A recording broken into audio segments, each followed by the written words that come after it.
तो जिस खबर का मुझे सुबह से इंतजार था कि अगर बीजेपी शिवसेना गठबंधन जीता तो ये खबर जरूर आएगी, और वो खबर आ गई है। और ये शिवसेना के नेचर के मुताबिक है। उन्होंने भले से बहुत कम सीटें जीती हो बीजेपी के मुकाबले, लेकिन उन्होंने मुख्यमंत्री पद मांग लिया है। उनका ये दावा है कि अब मुख्यमंत्री पद शिवसेना को दिया जाना चाहिए। इसको कहते हैं political hard bargaining. Sanjay Raut बहुत अच्छी तरह जानते हैं कि कौन सा स्टेटमेंट कब देना है। संजय राउत ने क्या किया, कहा है, आइए पहले सुन लीजिए। और अभी हम उद्धव जी से बात करेंगे। मैं उद्धव जी से मिलने जा रहा हूँ। दिवाली की भी शुभकामनाएं। Sanjay ji, are you happy with the numbers what you are getting right now? Number इतने बुरे भी नहीं है, नंबर इतने बुरे भी नहीं है। But it's not like what you expected.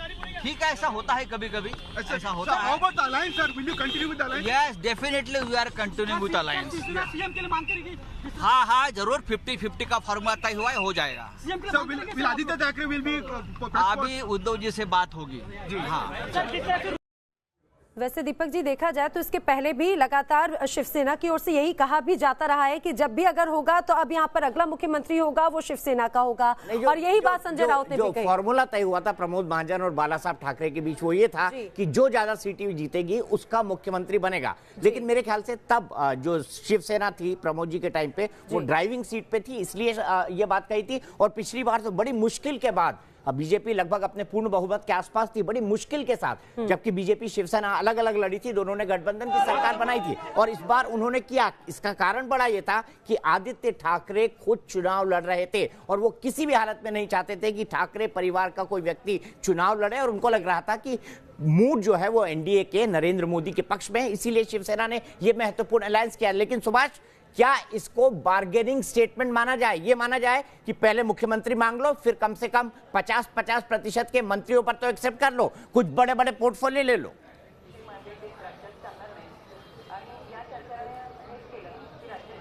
ठीक है, संजय राउत जब बोलते हैं तो वो बीजेपी को एक तरह से नुकील यानी चुभने वाली बात जो है वो बोलते हैं।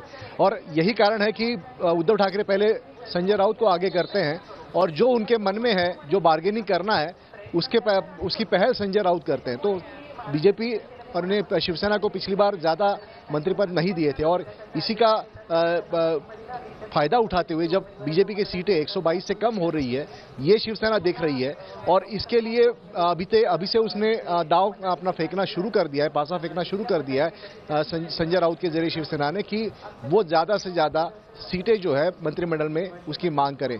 दूसरी तरफ हम ये देख रहे हैं कि कांग्रेस और एनसीपी का प्रदर्शन 2014 के मुकाबले अच्छा हो रहा है।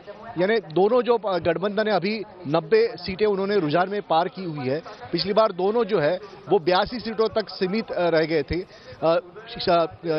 जो शिवसेना जो है उसने तकरीबन 62 सीटें ली थी और 122 सीटें जो थी वो बीजेपी खाते में गई थी। तो कहीं ना कहीं बीजेपी की सीटें थोड़ी कम हो रही है, इसमें ये दिख रहा है। और शिवसेना इसका फायदा उठाना चाहती है। लेकिन मुद्दे की बात यह कि सरकार इस वक्त शिवसेना बीजेपी की बनती जा रही है और जो शिवसेना के दिल में इच्छा थी कि कहीं हमको हार्ड बार्गेनिंग का मौका मिले भारतीय जनता पार्टी से, उसी के लिए कोशिशें तेज हो गई हैं। सीधे चलते हैं विकास के पास। विकास मातोश्री में इस वक्त मौजूद है। विकास के आदित्य वहां पर हैं और आज तो रश्मि और उद्धव बहुत खुश होंगे क्योंकि आदित्य को लेकर पिछले कई सालों से उन्होंने जबरदस्त मेहनत की थी। जी बिल्कुल, देखिए आदित्य तो अब तक नहीं पहुंचे हैं, लेकिन गुलदस्तों के यहाँ पर पहुंचने का दौर जो है वो शुरू हो चुका है। कई शिवसैनिक जो है बड़े बड़े गुलदस्ते लेके अब शुभकामनाएं देने मौसरी पहुंच रहे हैं। अब से थोड़ी देर पहले शिवसैनिकों का एक जत्था यहाँ पर पहुंचा था और कमोबेश वो इस बात को लेकर बेहद खुश थे कि बनिस्बत 2014 के उनका प्रदर्शन काफ़ी अच्छा रहा है और यही वजह है कि अब वो ये समझते हैं कि वो हार्ड बार्गेनिंग की पोजीशन में है।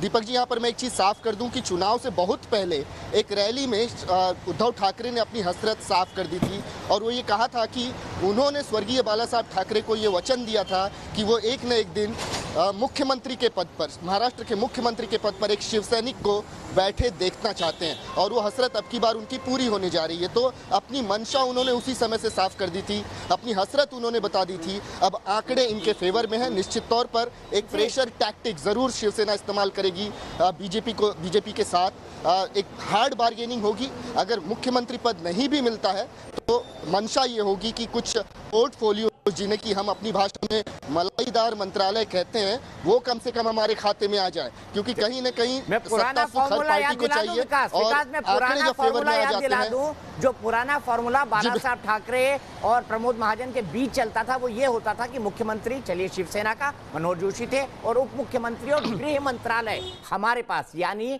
उनके पास, यानी गोपीनाथ मुंडे के पास, बीजेपी के पास। तो क्या आदित्य अगर बनेंगे, होम मिनिस्ट्री लेंगे, फाइनेंस मिनिस्ट्री लेंगे, दोनों को क्लब करके लेंगे, क्योंकि साफ साफ भारतीय जनता पार्टी पहले ही कह चुकी है कि अगर आदित्य का नाम उद्धव उप मुख्यमंत्री के लिए देते हैं तो उन्हें किसी तरह की कोई आपत्ति नहीं होगी, ना? जी जी, बड़ी खबर आ रही है। बिल्कुल, एक बड़ी खबर बता दें, हालांकि ये जो है हरियाणा से है। दुष्यंत चौटाला को साथ लेने में अब कांग्रेस जुटी हुई है।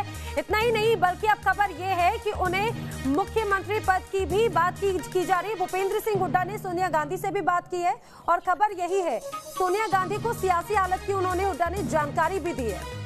लेकिन अब जेजेपी की भूमिका किस तरह की होगी, उन्हें साथ में लाने की कोशिश यहाँ पर जरूर कांग्रेस कर रही है।